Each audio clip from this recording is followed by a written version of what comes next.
Hey there, IndyCar fans. This is Nathan Brown, co-host of this racing podcast, The Inside Line. I'm your motorsports reporter at the Indianapolis Star, joining me today to talk everything Barber Motorsports Park and get into a little talk previewing this weekend's IndyCar race at the IMS road course. Probably formally hard launching the month of May that we will get into these next 3 weeks is Joey Barnes. We just watched I guess in some ways, riveting mid-pack battle for the positions outside of first place yesterday at Barber Motorsports Park. Alex Palou runs away, leads 81 of 90 laps, and picks up his third win in 4 races. Now has a 60-point lead as we head to IMS. Lots to talk about, both about Alex Palou and some of the other performances down the line, and some other things in the motorsports world. But Joey, as you were listening to that race yesterday afternoon and kind of dissecting and digesting things, what was the maybe your biggest Alex Palou related takeaway from what was, I don't know, most impressive or exciting about the beatdown that he threw at the rest of the IndyCar paddock yesterday? Yeah. So I guess first, hi everybody. And it was definitely an interesting race from a storyline standpoint, I think, because you look at this and I think the thing that continues to come across, and I said this yesterday, I tweeted about this yesterday, if we're still calling it tweets, is they just don't, that team in general does not make mistakes. They figured out a way to execute on this tire strategy. They figured out a way to they know what they're unloading with, they know what they're doing. And on any given race weekend, everybody seems to stumble at least once or twice. And that team just does not seem to stumble at all. Or even like once every couple weekends. Yeah. And this, like, what the last issue that Alex Palou had was whatever the weird battery electrical thing he had at Milwaukee. At Milwaukee. I mean, that's the last one I can think of. And before that, it was his spin at Iowa. And before that, I mean, frankly, the biggest mistake he'd made was probably getting himself into contract issues with Chip Ganassi Racing and McLaren. I mean, it had not been anything on track. He and this team, you're right, they just don't make mistakes. They execute, and they more oftentimes than not, seemingly of late, also have the fastest car. And that is a pretty tough combination to beat. Yeah, and it kind of makes me wonder, though, at times, we see all of this Alex Palou dominance, and I know we're going to get into it a little bit more deeper into the show, but like, we've been talking about it a lot. Every single show we've had so far, we are always talking about this dominance from him. And part of me wonders if everybody talks about how he can be beat. Only one person has beaten him this year, and that was barely beat him, to be honest, and Kyle Kirkwood at Long Beach. But you look at this and you're like, is this just a byproduct of the fact that everyone else makes mistakes? Is it just the byproduct that they don't unload as quick, that they don't hook up the setup as good, that they're not hitting the limit as quick? I mean, I don't want to call this a complete flawless execution, but it is, because no one else is able to do it, right? I mean, that's just literally what it is. Because I mean, you look yesterday and like, we had a great surge from Christian Lundgaard, still ended up 16 seconds off the pace. And you kind of wonder, well, if he doesn't qualify 7th, if he ends up in the Fast 6 and maybe he's starting alongside Alex Palou on the front row, does that change the dynamic? I mean, because also keep in mind, the one weird thing that I think caught a lot of people off guard was that second stint.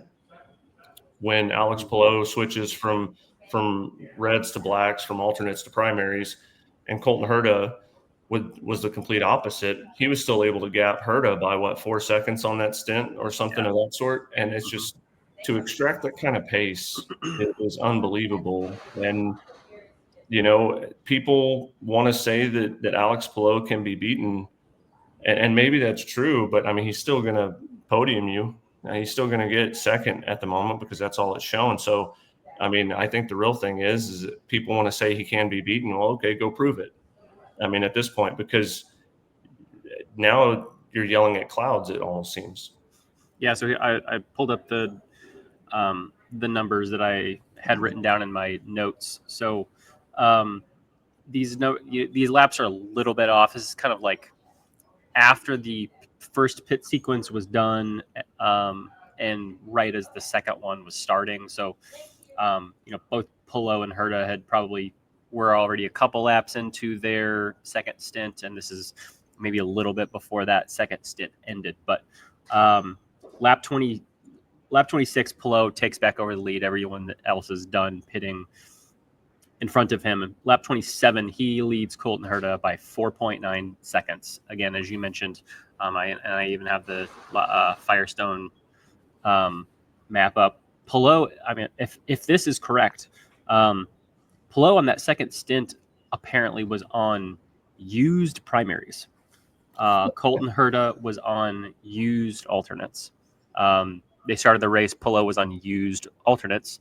Colton was on new primaries. And Palou's lead goes from that number I said, 4.9 seconds on lap 27, at a time where you would presume that Colton is able to, make up time at minimum, just like hold on to time. By lap 40, that lead is 7.4 seconds. So that's 2.5 seconds that Colton loses to Palou on that stint. And then obviously we know, and we'll probably talk even a little bit later on what happened to Colton there. It's still not entirely clear on that pit stop where he lost a couple precious seconds and ends up falling back to a really frankly jam-packed pack from like second to sixth or seventh place, and he does end up seventh in that race. But you're right, it just goes to show you, like, there are moments where you would assume that he is going to, at minimum, someone is going to be able to hold even with him, and they just can't. I mean, Scott McLaughlin, another example yesterday. Scott McLaughlin also starts that first stint on used alternates, as does Alex Palou. And Scott said in the post-race press conference yesterday that he was really trying to push Alex. I don't know if he was thinking or trying to, or really making an honest attempt to try and pass Alex yesterday, but I think it was very clear from the start that this was going to be a 3-stop race. And 7 laps into the race yesterday, when they're both on the same tires, McLaughlin is already 2.9 seconds behind Palou, and that extends to 6.3 seconds before guys start to seriously pit. So I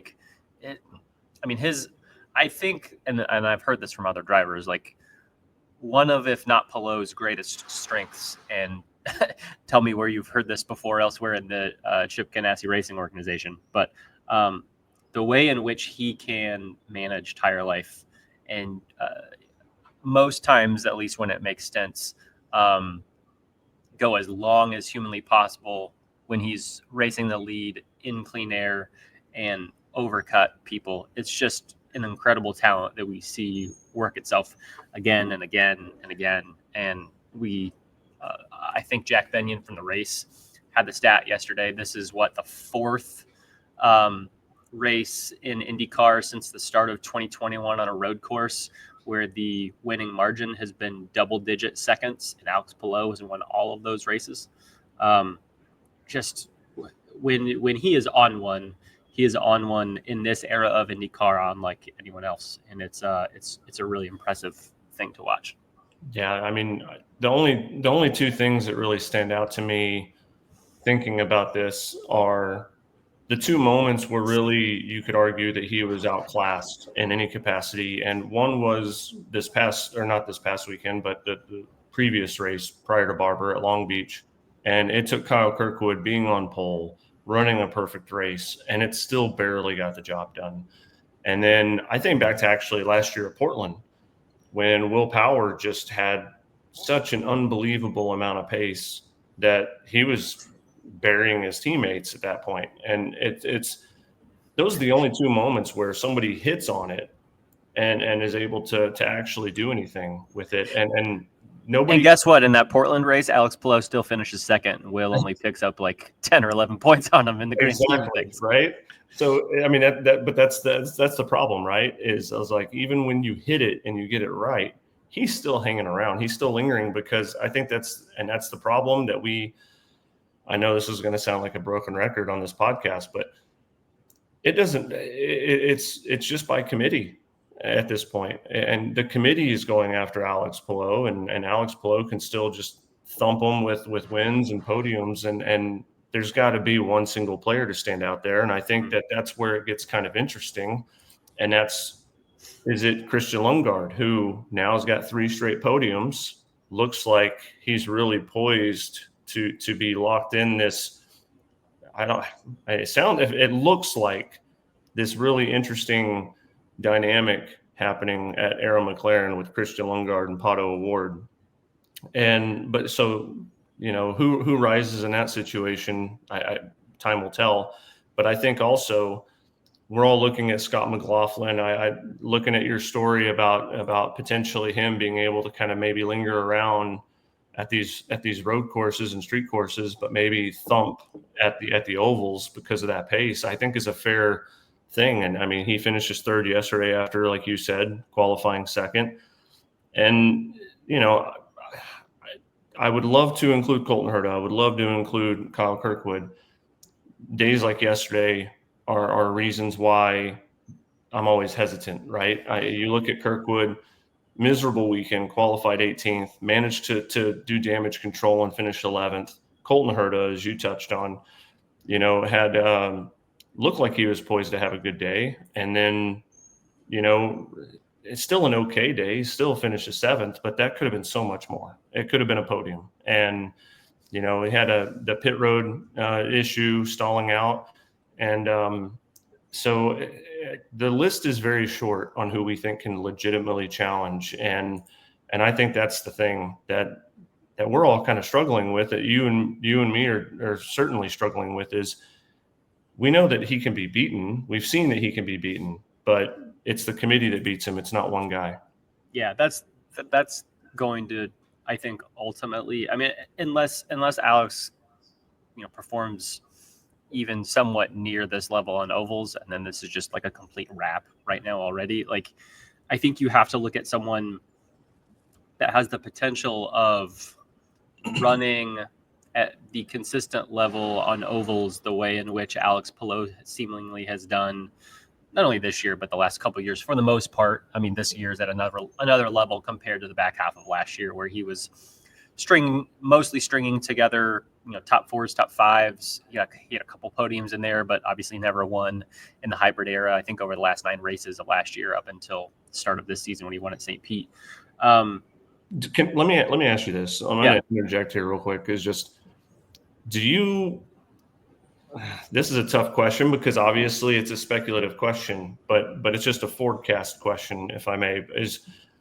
Do you think that we could see Alex Palou hit better numbers than he hit in that ridiculous 2023 season where he had no finish worse than 8th? I think that's 100% on the table. I mean, you think he could literally have an average finish of 3.5 and walk off with this? So let's go to that. So at this, I think if memory serves me right, we had one fewer. Maybe I'm wrong. I'm pulling up his season as we go. So as we got to IMS that year, we had run 4 points paying races. Mm-hmm. The IMS road course was the 5th one.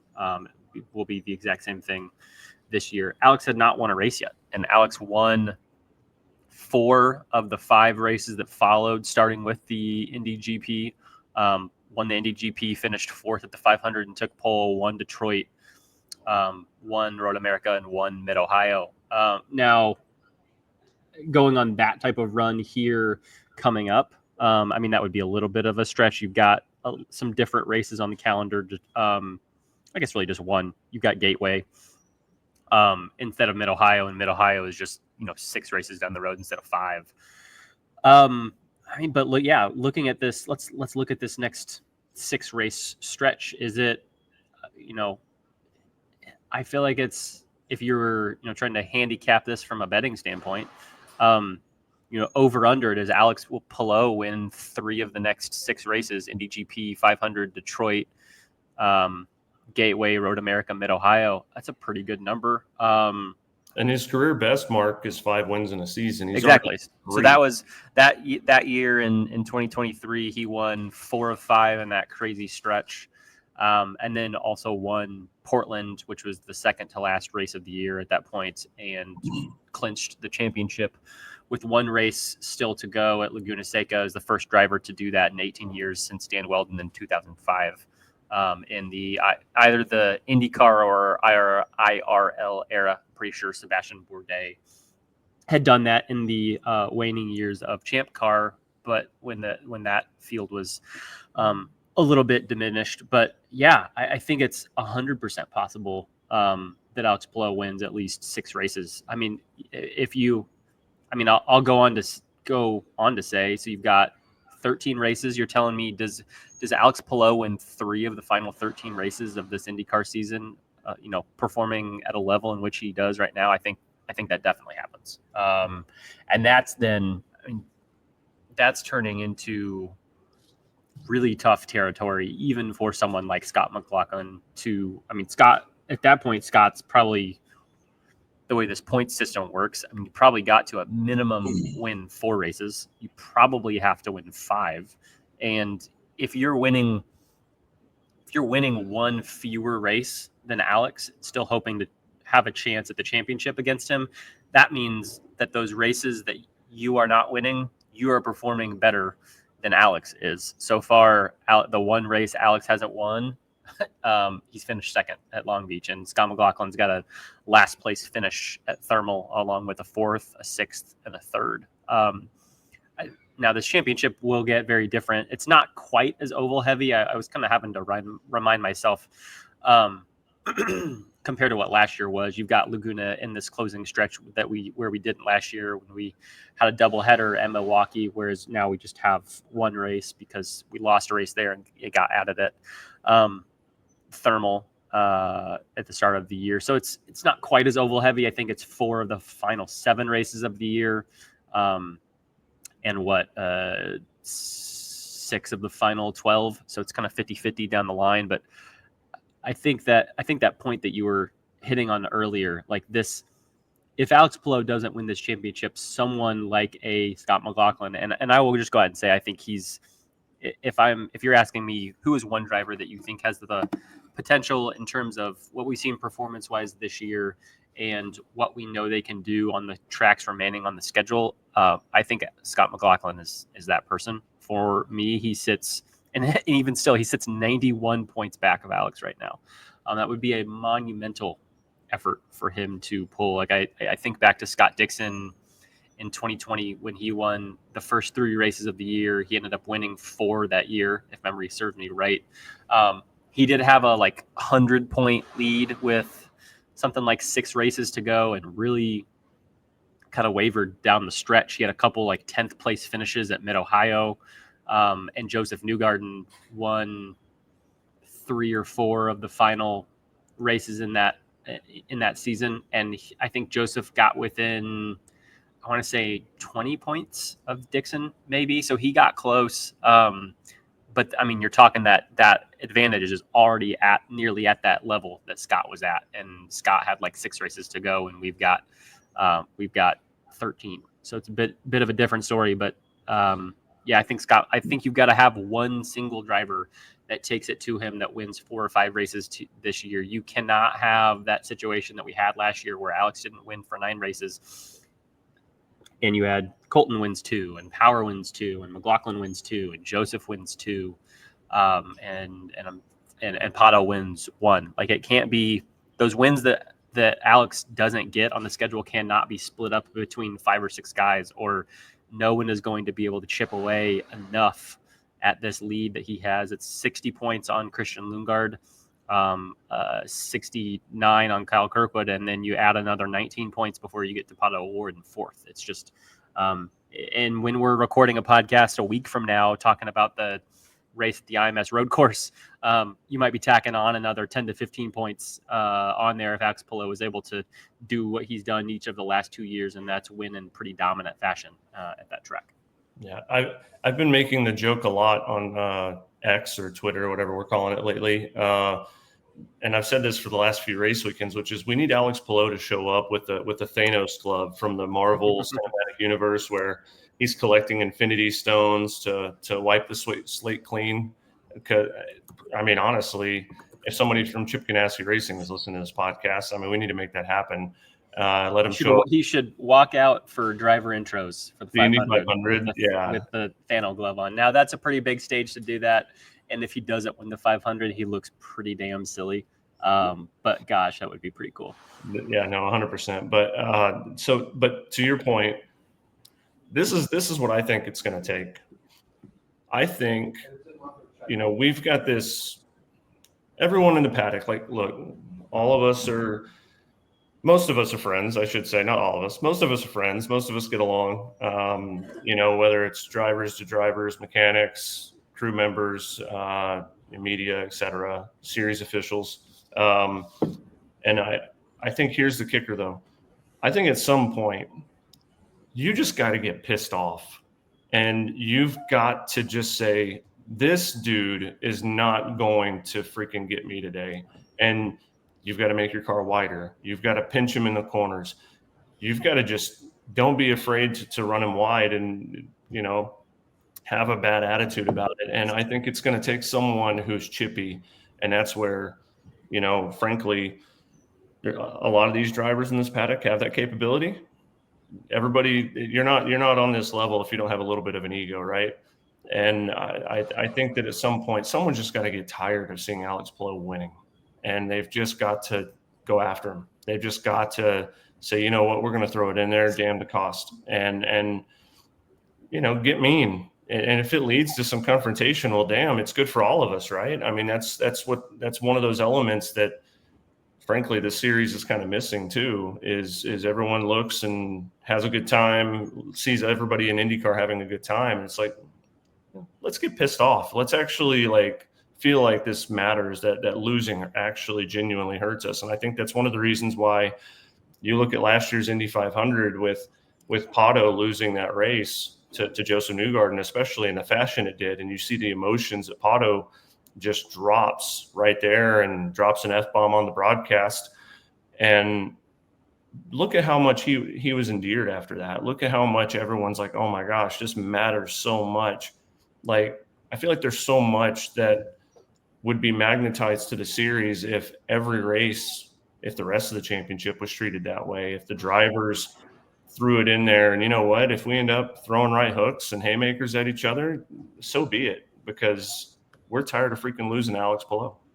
Yeah. I mean, I think the big risk you run there, if you are a guy if you're someone like a Scott McLaughlin, where you feel like, maybe you're one of the best odds on chances at challenging Alex, I mean, he said it yesterday. He was asked several times in the post-race press conference about, are you worried? Is this getting annoying? The way in which Alex has started to run away with this championship just 4 races in a 17 race season. And he said, no, I've been in these battles before in championships and supercars, and we had a 3rd place car and we finished 3rd today. And ultimately that's what you have to do. You can't take risks and turn a 3rd place into a 7th. You can't have a pit stop issue like Andretti Global and the 26 car did with Colton Herta and turn a 2nd or 3rd place day into 7th.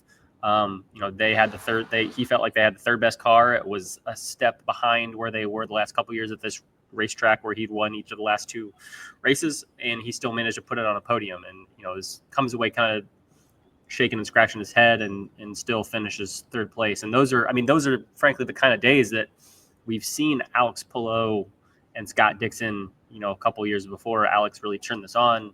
That's what they did so well. Scott Dixon didn't necessarily always, win 4 or 5 races in a season. He was just very good at minimizing his bad days. He'd be really frustrated and come away from the track 8th. He'd be like, oh, we had a so-so day, or he'd be 4th or 5th. He'd be maybe get a half smile out of him finishing third, but he was just able to win pretty consistently 2 to 3 times a year, and then also minimize the damage. And we've seen a lot of that from Alex in some of these championship seasons. 2021 he wins 3 races. 2024 he only wins twice. He does a lot of those things, but I feel like we're kind of in the realm of that 2023 campaign where he never finished outside the top 8, and he also won 5 times. And I think, if memory serves me right, maybe one of those 8th place finishes was at St. Pete to start the year, where historically they haven't been very strong as a team up until he starts 8th and wins this year. But I think some of those also came on ovals. And I think you look at his performance last year on ovals compared to 2023, he's a better oval driver, especially on short ovals. He's been strong at IMS for the last several years. But that's just that much stronger. And so I guess this is a long-winded way of saying, like, if you're Scott McLaughlin, then you are running wheel to wheel with Pato Award at, let's say, Road America or Mid-Ohio, or even this weekend at the IMS Road Course. You're putting Alex in a position where he's got to make a calculated decision on how much he's willing to risk, but you're also putting yourself at risk too, because if you take both of you guys out, Alex still has a 60-point lead, and now you're losing points on other guys that could potentially have a good day, like a Christian Lundgaard or Pato Ward or Felix Rosenqvist, Kyle Kirkwood, Colton Herta, what have you. So I'll be interested to see, do we see stuff like that quite this early in the season? Do we just do things like that come on maybe more once we get past the 500 and we're kind of around that, midway point in the season? And heck, is Alex already leading this championship by 120 points, and it almost kind of seems futile, where he'd have to just really blow up on a couple ovals consecutively to bring folks back into this? I don't know, but we'll be very interested to see the calculus on some guys, whether they feel like they can't take too much risks because they have to have perfect weekends, and they're not willing to put Alex at too much risk when they're also putting themselves at that much too. Interesting calculus and storylines to go. Let's run down through, before we move on to some other topics. We can touch on these just really quickly. Some really notable performances today or yesterday. Sorry, Christian Lundgaard at a track where I think only in 14 previous races, this race had only twice been won by guys who started outside the first 3 rows. Christian Lundgaard starts 7th and goes on to finish 2nd. Now, yes, that's a very, very distant second. He finishes 16.0035 seconds back from Alex Palou. But I think in the non-Alex Palou category, and we could have this conversation here now, like drives of the day, when you look at the rest of this field, is it Christian Lundgaard going from 7th to 2nd? Is it Rinus VeeKay, who qualified above Lundgaard and starts 5th and finishes 4th? Is it Alexander Rossi, who started 15th and claws his way up to a really respectable 8th place finish? Is it Nolan Siegel, who, yes, he did qualify in the Fast 6 and drops a couple spots, but has some really great driving at the end of the race to really push Alexander Rossi and also hold Joseph Newgarden at bay? When you look at some of these performances in the top 10 outside of Alex Palou, what was your favorite one yesterday? In the top 10, my favorite was probably Rinus VeeKay. I mean, to do that in a Dale Coyne Racing machine that didn't finish in the top 10 at all last year. I don't even think they finished top 12 last year in any of the races. And I mean, the pace was there in qualifying. The pace was there all weekend. He does like Barber, traditionally speaking. We know that he did pretty good there in an ECR car. And so, I mean, from a top 10 standpoint, that was my favorite. From an overall standpoint, I'll throw you one just kind of under the radar, and it's Scott Dixon. For this race to not have a single caution, surprise, surprise, even though you could argue one should have been thrown with Foster going off track there. But to go from 26th, and he had no business qualifying 26th, and I'm sure Scott Dixon will be the first to tell you like that was the case. But do that on a 3-stop strategy and claw from 26th to 12th. It was a massive damage control day. Unfortunately, I know we're all tired of talking about damage control, but I mean, that's just the state of things at this point. And that was probably my favorite run of the day. But when I look at the overall weekend, man, I mean, we had been talking a little bit, off, I guess, I don't know you call it off audio, off camera. I don't know what the Off definitive pod. off Yeah. pod. Yeah. But we were starting to raise questions about Nolan Siegel. And I think that, there's a long-term plan with him. It was obvious whenever they signed him last year, and it's only been less than a year, right? I mean, we're coming up on the 1-year anniversary here in literally a couple of months. It's still another couple of months away from that. But, you look at this, and I know he ran really well at Gateway last year, arguably could have won it if certain things played out a different way. But for him to go out there, make his first Fast Six, have a solid weekend, trouble-free. He out-qualified both of his teammates, Christian Lundgaard and Pato, and goes up there and finishes 9th. And I know he finished on the back end of both teammates, but, let's not forget that a year ago at Barber Motorsports Park, this was an awful weekend for this organization. I mean, Pato may have qualified good, but we know he was hitting everything. You had Teo Porcher was part of this as a second race, and you had all of the Rossi and like you had all of these different things going on, and Rossi's wheel fell off. Yeah, and then let's not forget, like, David Malukas was still an Arrow McLaren driver a year ago at this time and got cut the day after the Barber race is what I mean. I say year, not to the day of the race. Formally, yeah. And so there was just so much chaos surrounding it. And this is also the 1-year anniversary of the Penske push to pass scandal too. So there's just so many things last year that involve Barber. But anyway, to kind of get back on course, this was for Arrow McLaren probably the most complete weekend they had this year so far. And Nolan Siegel finding his footing, I thought it was the most complete weekend out of him by a mile. And I guess one thing to ask you before I want to touch on something else is just who gets your nod for drive of the day?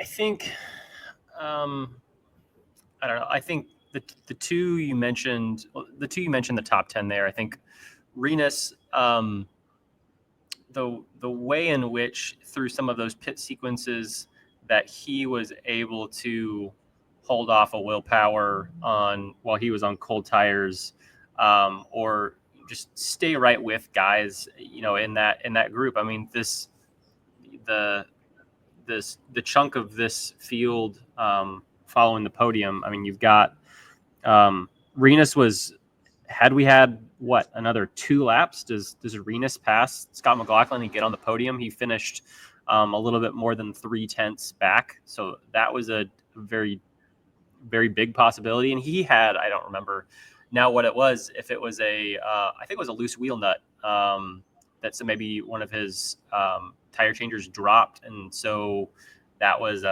probably a couple seconds he lost in a pit stop. So if something like that doesn't happen on one of his final stops, does Rinus VeeKay end up on the podium? I think that's very possible. The fact that he, I think, held off, and again, I'm struggling to remember exactly which stop. Apologies, but there was one of the final 2 pit stops. He, as they blend out right in front of hard charging Will Power. I think Will had probably pitted the lap before, maybe 2 laps before.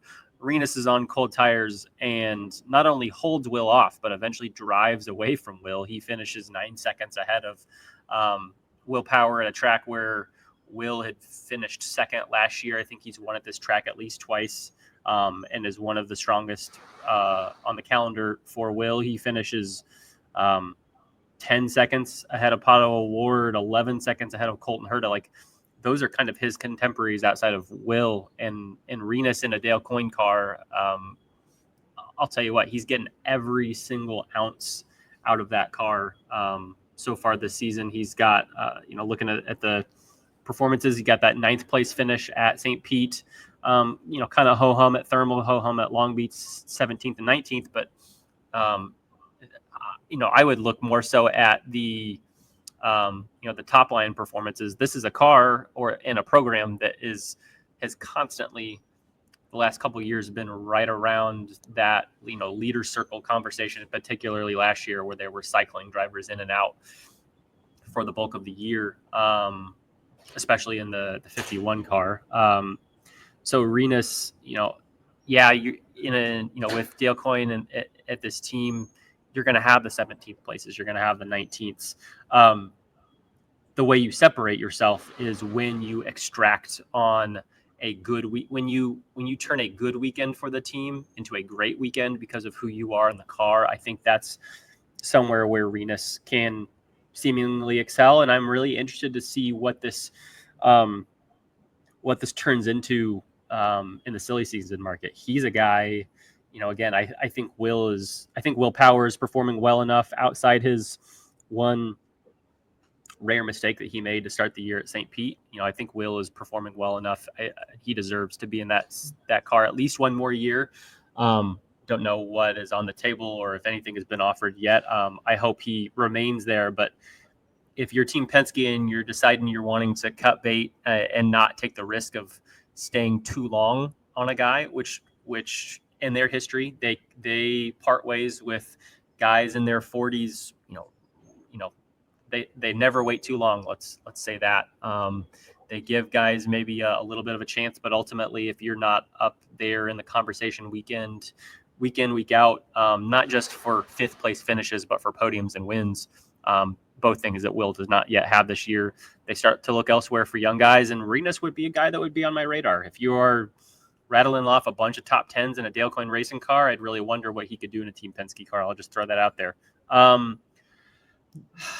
Drive of the day. I mean, if you're truly looking at the whole field, that Scott Dixon one is pretty compelling. When it's really just driving through the field and starting 26th and finishing 12th. I mean, making up 14 spots in a race where we didn't have any cautions, didn't have any restarts. Everyone, I'm pretty sure, was on that 3-stop strategy. That's pretty impressive. Yeah. Physical racetrack too. Yes. And I would give a shout out to it. We didn't spend too much time on it, but Christian Lundgaard going from 7th to 2nd when you're looking at the group that he was finishing ahead of, kind of in that same vein as Nolan and Renus there. He is. I wrote a story that published on Saturday morning, and I encourage folks to read it on IndyStar.com. He is this is not a fluke. You have a podium at Thermal where the team clearly hit on things in qualifying and they lock out the front row. Great. He climbs from crashing into the wall at Long Beach in the Fast 12 and is starting, I think, 12th and climbs up to 3rd, partially on a really great strategy call by that timing stand. Awesome. Today was, Aaron McLaren cars were not the fastest in qualifying. He was second among his teammates. They didn't have what Alex Palou had. They didn't have what Colton Herta had. They didn't have what Will Power and Scott McLaughlin had.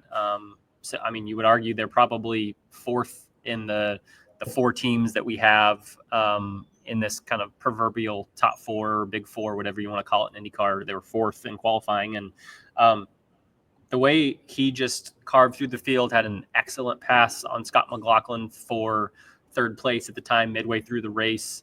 And then being able to hold on to that. I know he never challenged Alex Palou. He even probably dropped 6 or 7 seconds over the final stint. Still didn't finish around anyone else who was the best of the rest. To have 3 straight podiums in a year where I think I have had this stat right. He and Alex Palou are the only drivers to have had multiple podiums this year. He's had 3. Alex has had 4.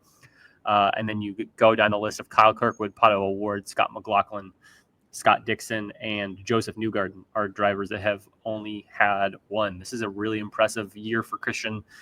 Very intrigued to see what this turns into once we hit the ovals. So I just want to give a quick shout out to him before we transition on into the rest of the show. Before we do, for those of you who are listening and who have gotten this far, a fun thing that we are doing here at the IndyStar and on this podcast for the month of May, we are giving away a pair of Snake Pit VIP tickets.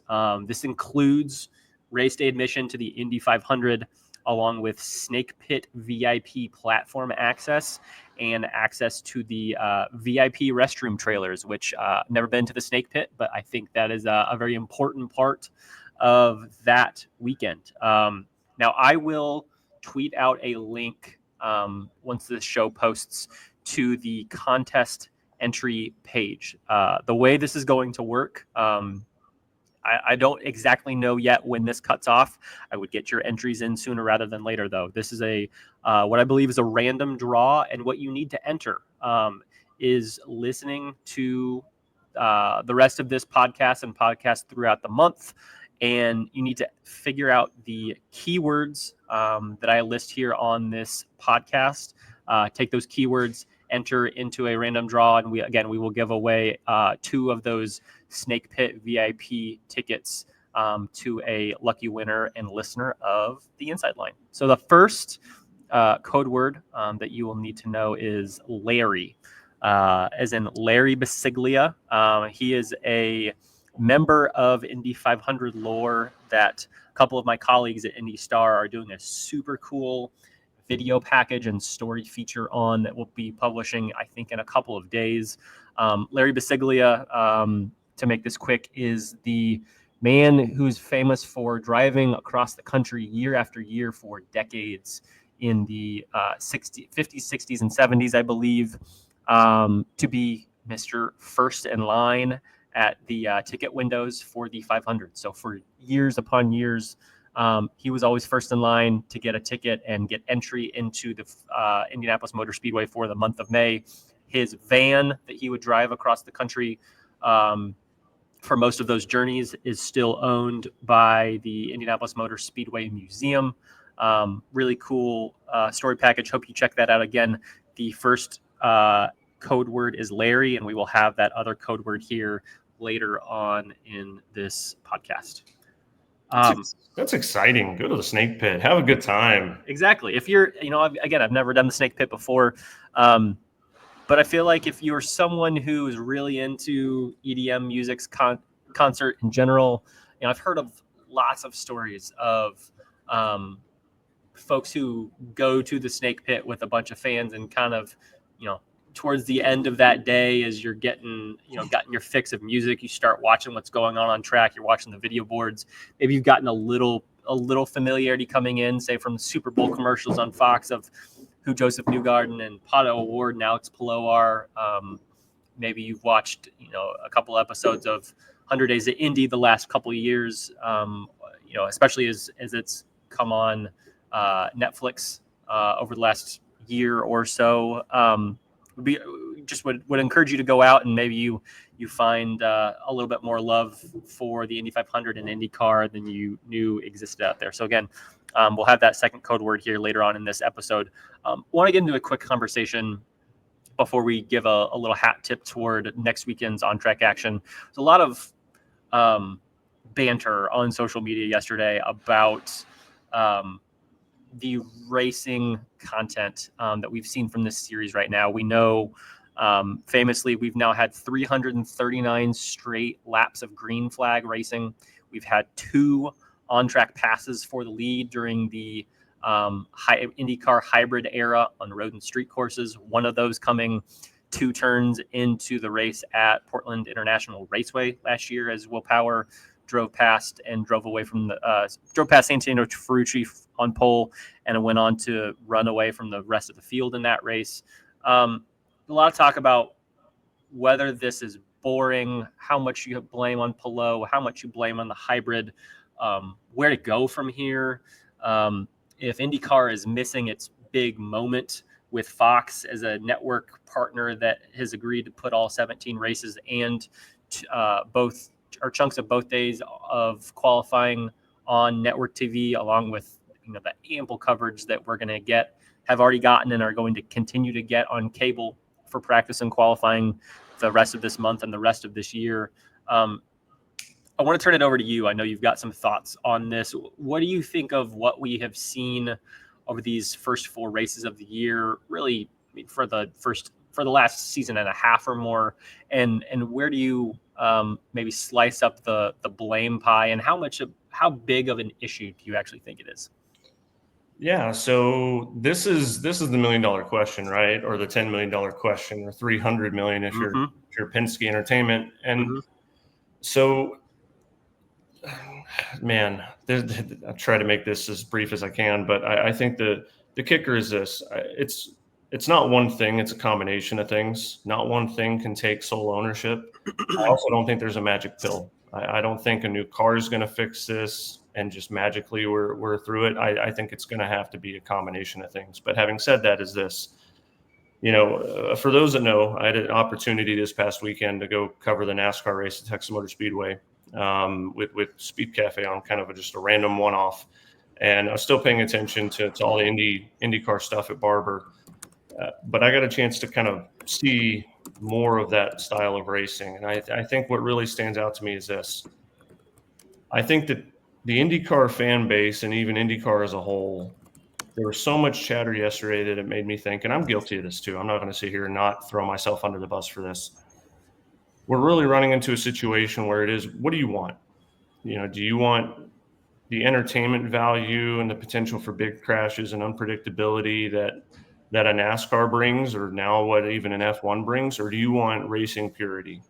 And honestly, like, even IMSA has balance of power, right? They've got BOP over there. So to try to mitigate and make the field as level as possible and whatnot. So I just look at this, and IndyCar is still, in my opinion, the purest form of motorsport we get. Now, having said that, it does get annoying when one person's winning all the time, when it's predictable. Nobody wants predictability all the time. I think that's one of the reasons that, like, we just get amazed by some of these finishes. And I'm not going to say that this isn't the toughest series in the world, because I think it is.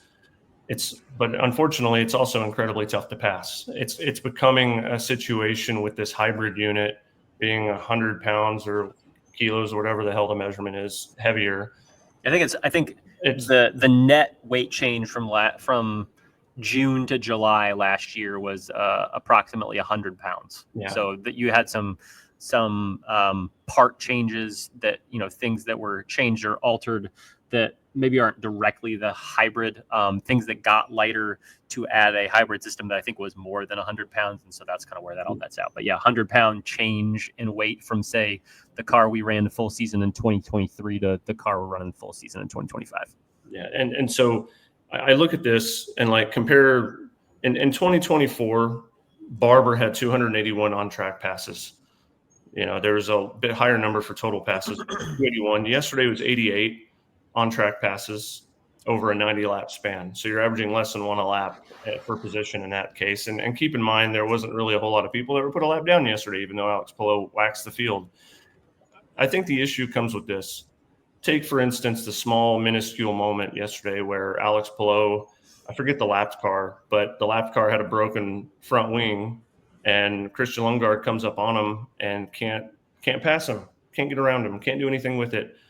We've got to figure out a way to fix that. And I honestly would be open to, and I know it's more money, and how the hell are we going to do this, Joey, and whatnot. But look, instead of worrying so much about a new car, maybe we change up the dynamics of the hybrid, because I think the cost is so ridiculous right now as it is that I can't fathom certain teams in the charter, especially in the back end, thinking like we can afford to really dive into a new car and buy 3 new cars.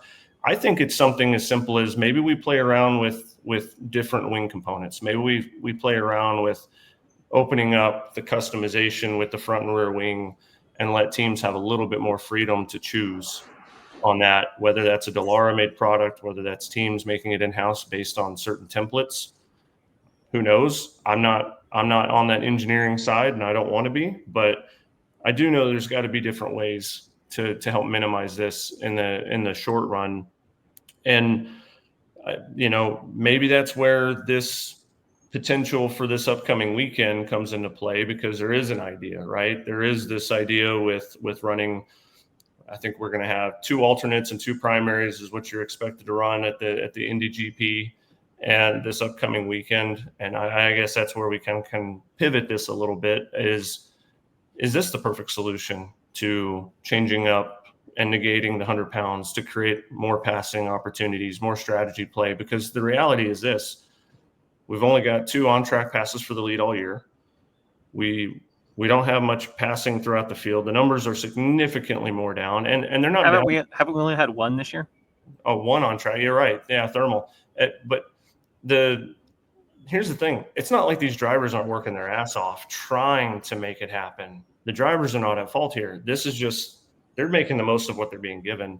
And so I think this is a situation where we've got to figure out a way to give them more. Because if we can give them more and we can give teams more options, then we can run into a situation where we get a little bit more of a yo-yo effect in the field.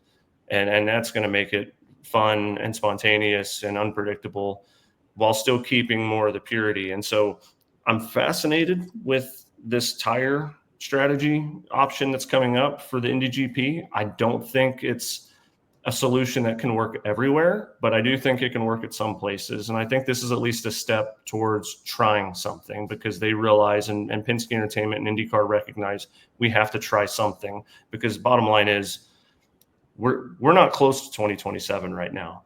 Or whenever the new car is going to come out, 27, 28, who knows? But I think that we've got to figure out how to fix right now. We can't wait until 27. We can't just bog down everything and bog down the audience. The negativity is apparent, and people are fed up based on what we saw on social media yesterday. I applaud Penske Entertainment in IndyCar. Doug Bull's now the new president of IndyCar. Whoever was hyper involved in making this decision for this IMS road course race here coming up on Saturday. I'm interested to see what it means.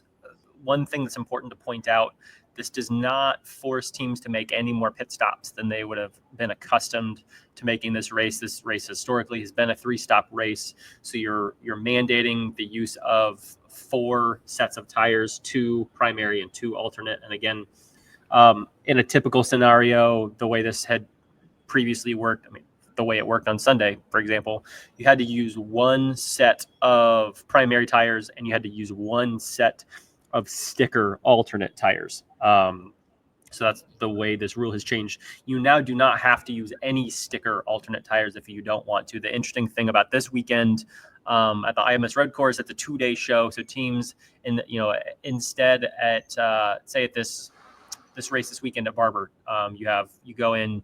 You're an entry, you have 5 sets of primaries, 5 sets of alternates.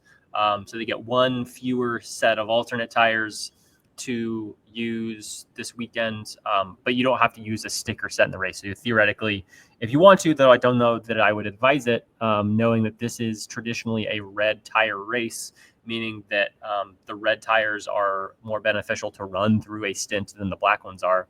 I would imagine would want to find whatever way possible to have at least one sticker set at your disposal. And guys who are, say, qualifying 7th instead of 6th and missing out on the fast 6, or qualifying 13th instead of 12th and missing out on the fast 12, will probably have an advantage over the folks that are starting a row or 2 in front of them. But of course, the difference in that now is, traditionally you would have probably just run one shorter stint on those primary tires and then run 3 stints on the alternates. And now you'll have to run 2 and 2 essentially, unless something in this race really changes and gets really wonky. And we have a bunch of cautions and this goes crazy, like a race a la like we had in 2022 where Colton won that rain crazied race there. So again, I applaud them for trying something. I think we get into dangerous territory in some ways when we discount, or when we put into the conversation, and maybe this is where you and I differ maybe a tiny bit. I look at the performance that Alex Palou put on the field yesterday, and it's just really impressive. And I don't discount too much the fact that we didn't have any on-track passes for the lead yesterday. Alex Palou, while up the field in qualifying, starts on pole. Alex Palou runs away from the field and wins the race by 16 seconds. I don't think there's anything that you could do that would make, any remote sense to change the rules or change the package, where Alex Palou doesn't win that race yesterday. He was just flat out better than the rest of the field. So I don't look as much at that scenario and worry about the lack of on-track passes for the lead there. Now, a race like St. Pete, where it was kind of just a procession because the possible length of stints that you could go on the alternate tire was so small that when you got on those primaries, you were just kind of fuel saving. And what that has put things into, kind of in a somewhat similar situation at Thermal, though not quite as extreme. A lot of similarities again at Long Beach. That's a problem. And that is, as I wrote in a story on Friday on IndyStar.com with some really great, honest quotes from Alexander Rossi on an episode of their podcast, Off Track with Hinch and Rossi, a couple weeks ago, immediately following the race at Long Beach, where he kind of goes in and talks about the unintended consequences of a really, really an alternate tire that has a real lack of durability that Firestone has come out with this year on street races. I want to point out by the wishes of IndyCar and decision makers there, and the way in which that combined with the extra weight of the hybrid that makes it so tough to be really nimble with this car and shorter stints on alternate tires on street courses, meaning that you're already kind of having to do some fuel saving to begin with. And then when you throw that extra weight of the hybrid in there, guys just really aren't able to go all out because they're worried about even burning up those primary tires, and not being able to just throw this car around because now it weighs an extra 100 pounds more and you don't have any power steering. It kind of has created this monster, at least on these street courses. And again, we've had 2 of them already this year. So I think it's been really highlighted, maybe more than it will be once we get a couple more months down the road, of this racing product that's just really, it's really tough to watch. So what I'm more concerned about, and what I feel like, even though, the odd thing is the numbers didn't show it, I wonder how much those cautions and lack of them, as we saw yesterday, how much that really feeds into those on-track pass numbers. Because I watched that race yesterday. First off, I think Fox did a much better job of showing the midfield action than they did, say, at the Thermal Club, which was kind of a somewhat similar race in some ways, where you've got a natural terrain road course. Yes, we did have Alex Palou hunting down folks down the stretch to ultimately win that race and run away with it, but they focused so much on the first 3 drivers there in that race. And we heard from drivers after the race saying, why are you guys complaining about the racing action? There's actually great stuff going on. You had Graham Rahal climbing through the field, Will Power climbing through the field. And how are you guys discounting that? Well, we didn't see it because the TV broadcast didn't show it. And I feel like we got this, we got to see that pass from Christian Lundgaard on Scott McLaughlin. We got to see Alexander Rossi fighting off Nolan Siegel. They did a good job of showing those trains of cars from like 4, 5, 6, 7, when guys are coming out and blending on pit sequences, and you're seeing guys having to try to fight things off. I felt like that was shown better, even if maybe the numbers didn't show it yesterday. So I don't know. This is a long way of saying I think there is an issue here. I think this hybrid is too heavy. I think this car is, when it comes down to it, it is not a car that you can race at 100% anymore. And there are enough drivers that have said that publicly that I feel confident in saying that. I kind of think they need, I think the new car, if the new car isn't the answer and you go through that and for some reason the racing is still the same, you've got a bigger problem on your hands. I don't know why that would be the case necessarily, but I think as much as expensive as it's going to be for the field, and I know Penske Entertainment have drawn up some sort of plans where they can help teams finance this, and maybe it's spread out over a couple years, and maybe the interest rates are low. I think you've got to get this new car that's lighter, where things are meant to go together and it weighs less because everything is designed with everything else in mind, from the safety parts to the aeroscreen to the hybrid.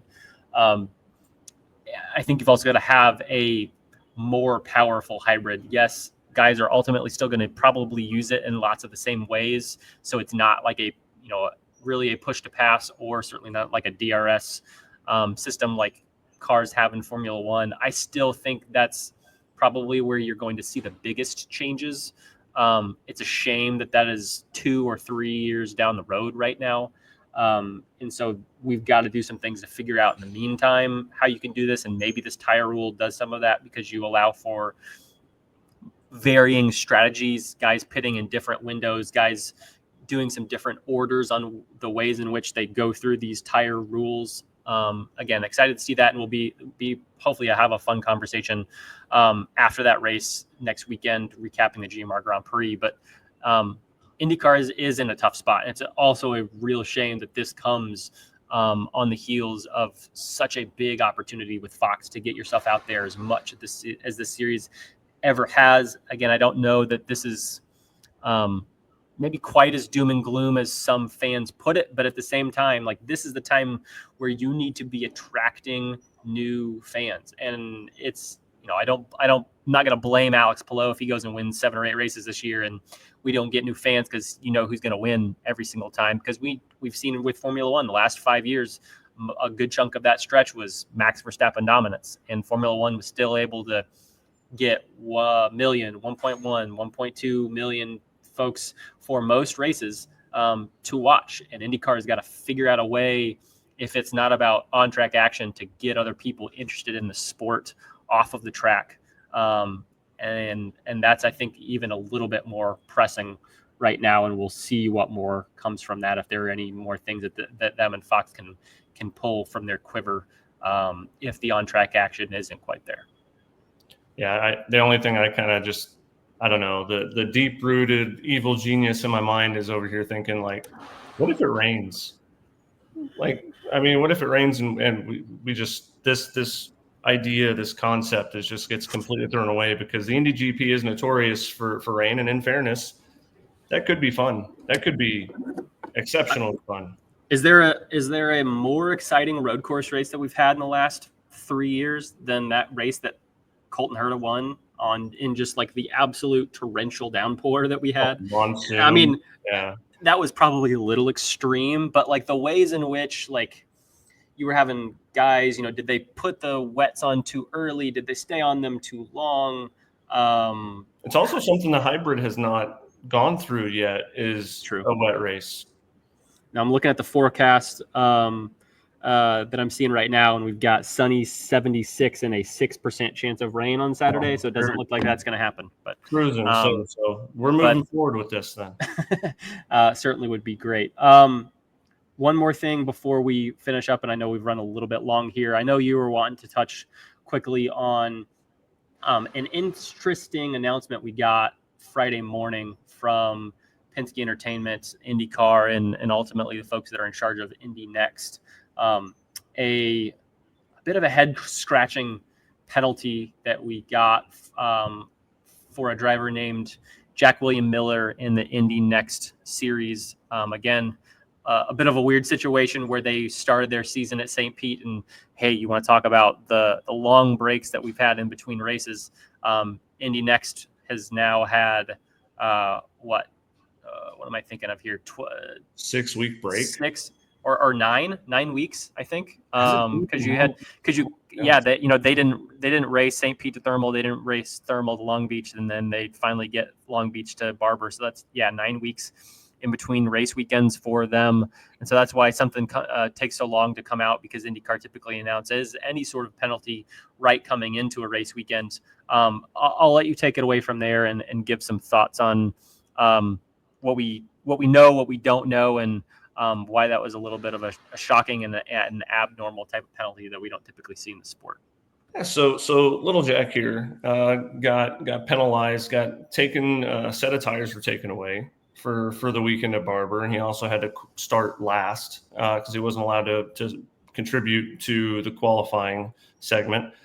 And the reason we got was, I forget the rule number itself, but it was like effectively profanity at an official, effectively cussing out an official is what it comes across. And we haven't been given, Nathan or I have been given like a specific, like, well, he said this, he called out an official and said this and blah, blah, blah. So what I'm about to say is based on, it's mostly speculative, which is probably something we shouldn't do, but it's because, frankly, Penske Entertainment is not that transparent. So you leave us kind of very little window to actually voice what is correct or not. So here's the deal. I played sports growing up. I played football, ran track, all that stuff. A lot of us that are within this industry, went through middle school, high school, et cetera. And we see it with live sports, with the NHL playoffs are on right now, and we see it in the NFL, and we see it in the NBA. Like, we've all been part of moments where you're going to get pissed off at somebody and you're going to mouth off something. And you know what?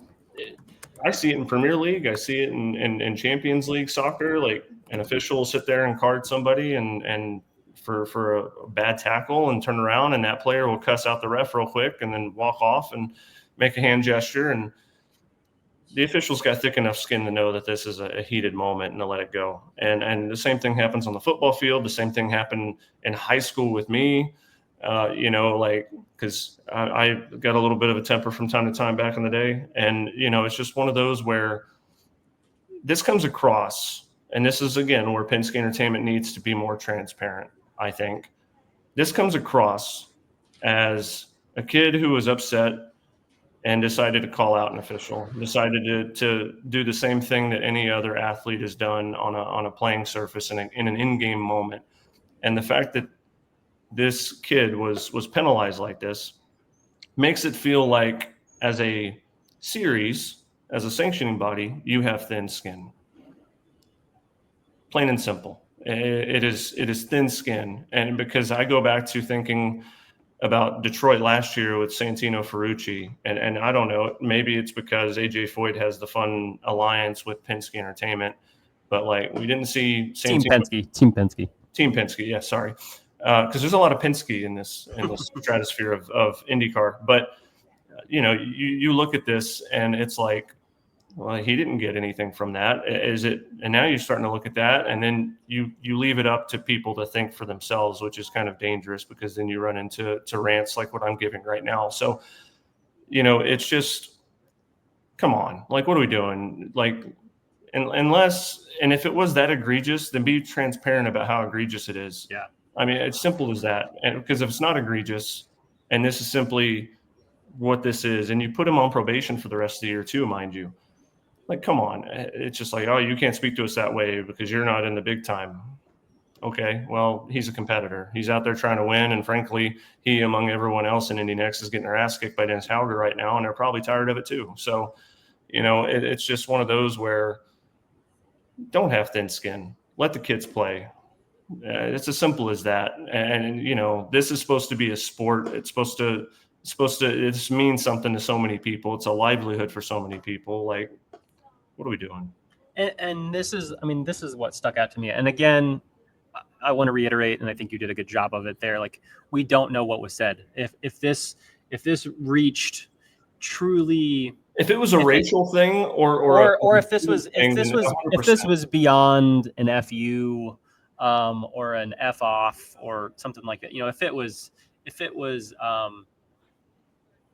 well, here, I'll the rules that they cite in the releases, 9.3.1.8, using improper, profane, or disparaging language or gestures in reference to any official members or anyone else, or improper, profane, or disparaging language or gestures in reference to, concerning, or connected in any way with IndyCar, Indy NXT by Firestone, NDT, IndyCar Series, etc., etc.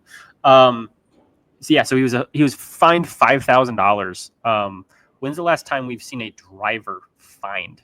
Let alone an Indy NXT driver. Yeah, like, in my mind, unless this was just, if it was racial or a sexual thing or anything of that, 100% slam the book at the kid. But if it's just saying F off, it's something like that. Like, this is a place where drivers are learning. They're getting media training.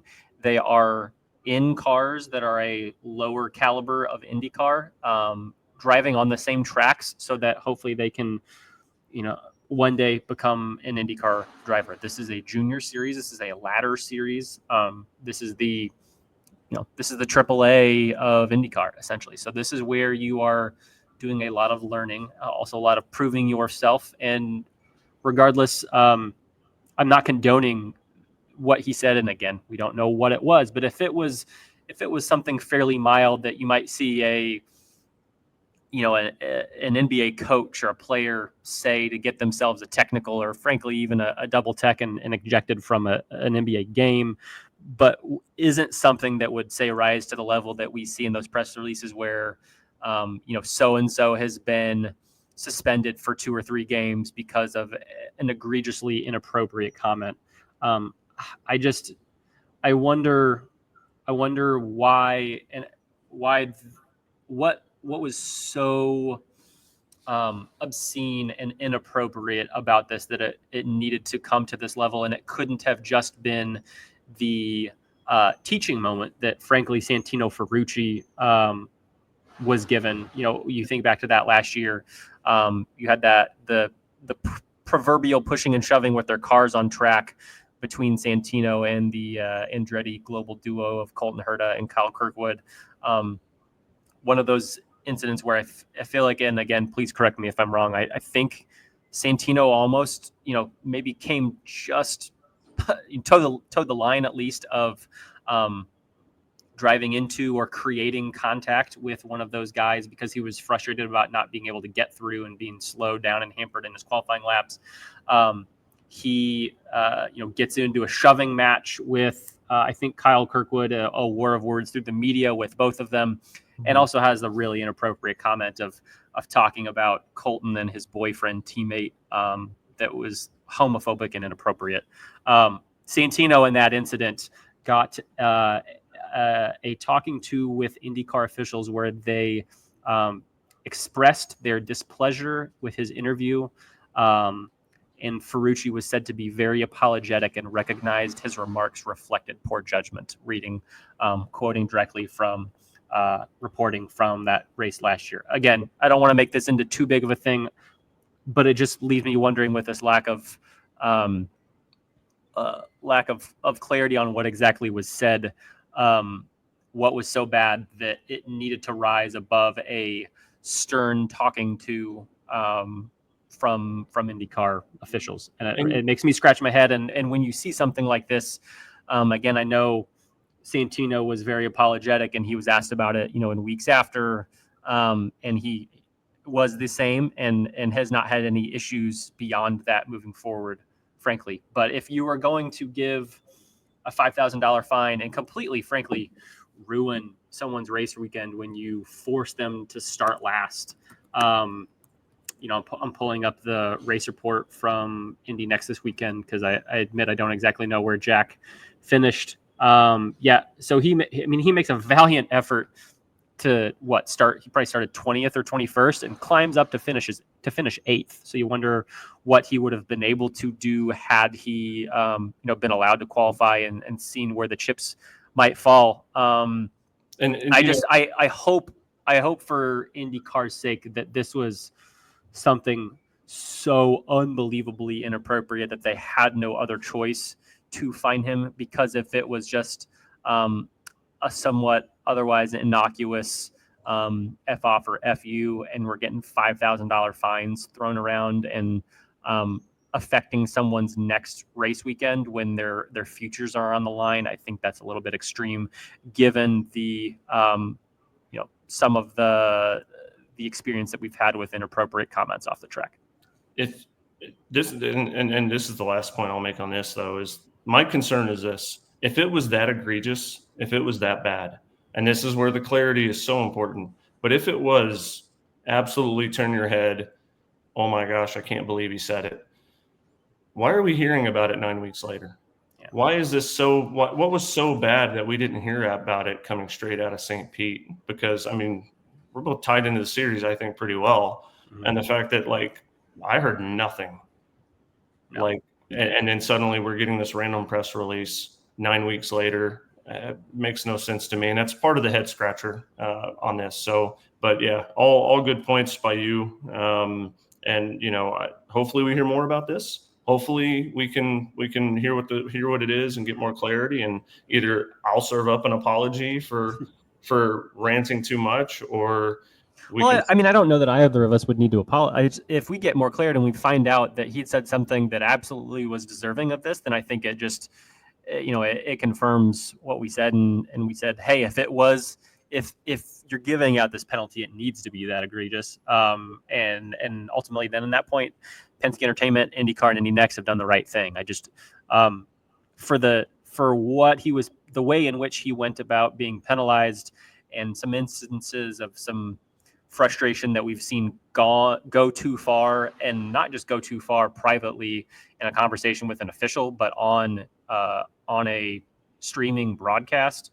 Again, not a very large audience on Peacock, but still was seen publicly in clips that circulated around the internet and started a major discourse for not only a couple days, but something that continues to get brought up, especially in this instance where we see a penalty that was so severe. And there's a not small number of people that still think that was way over the line by Santino, and something that he should have received an actual firm penalty for. But we'll do some digging and see if we can get an answer on that before next week's episode. I'll close with, again, our second code word for this giveaway that the IndyStar is doing for this pair of Snake Pit VIP tickets. That second code word is milk, fitting for the month of May. That first code word is Larry. I will tweet out after the show is posted a link to where you can sign up for this giveaway. And best of luck to those who enter. And thank you for listening to this podcast. Anything you want to close with, Joey, before we look ahead to next week? I for whatever reason, I just got this EDM like in my head now that you've started that. But now I think overall, I think once again, when it comes to the racing product and whatnot, there's certainly a division there. But I think the one thing that everybody can agree on right now is that Alex Palou is hitting on a supreme level, and that in some cases you just have to appreciate the greatness. It could frustrate you, but at the end of the day, like, you can't deny that they're hitting on an all-world level right now. That's it for this week's edition of the Inside Line. Come back next week. Again, we've got racing for IndyCar back on track. We've got practice and qualifying Friday, the IMS Road Course on Fox and its various cable channels, FS1 and FS2, and then next weekend's race on Saturday. I want to say 4 p.m. start on Fox, somewhere around that time. Hope you'll tune in, and we'll be recapping that race again next week, probably on Monday. We'll give a little taste of GMR, or not GMR Grand Prix anymore, the Sancio Grand Prix and the IMS Road Course, before we look ahead to the Indianapolis 500 and what you'll be seeing and what we'll both be looking out for in those opening days of practice. Thanks for listening, and hope you tune in again next week.